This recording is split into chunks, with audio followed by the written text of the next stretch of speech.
Hey everybody, this is Steve from TechnoSpeak again, here today to talk to you about another one of our Control 4 projects that I thought was worth sharing with everyone.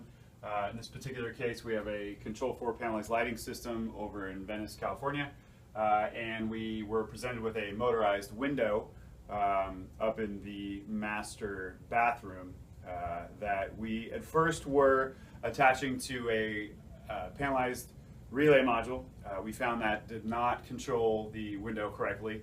Upon further investigation, we found out why, and that's because there was a slight amount of voltage that was coming in on the opposite relay from the one that was firing, and the window was interpreting that as both the open and closed relay were firing at the same time and not doing anything. So we had to come up with another application to get this to work.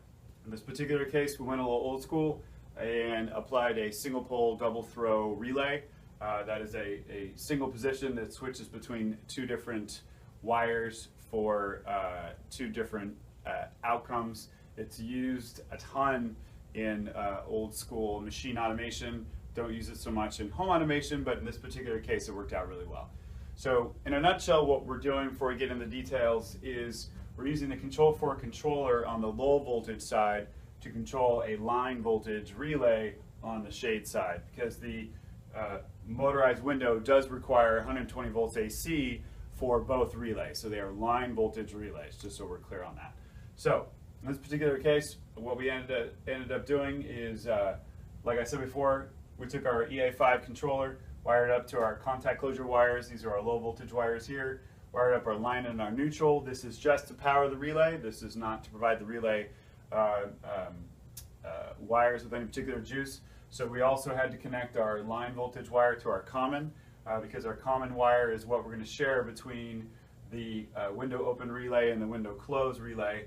And then what we're going to do is we're going to create a latching relay on the low voltage side, and this is going to create a latching relay on the line voltage side. It's very important that this be a latching relay and not a momentary relay, which is more common in our industry when we're dropping screens or projector lifts and stuff like that, where there's just a slight tap of a few milliseconds for a relay, and then it continues on its open or closed path.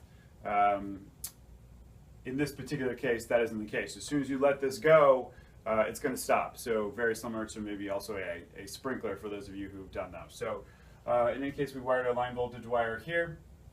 We opened and closed our relay here. This sent the line voltage going through our two different relays, and it's completely mechanically separated the other relay from any source of power.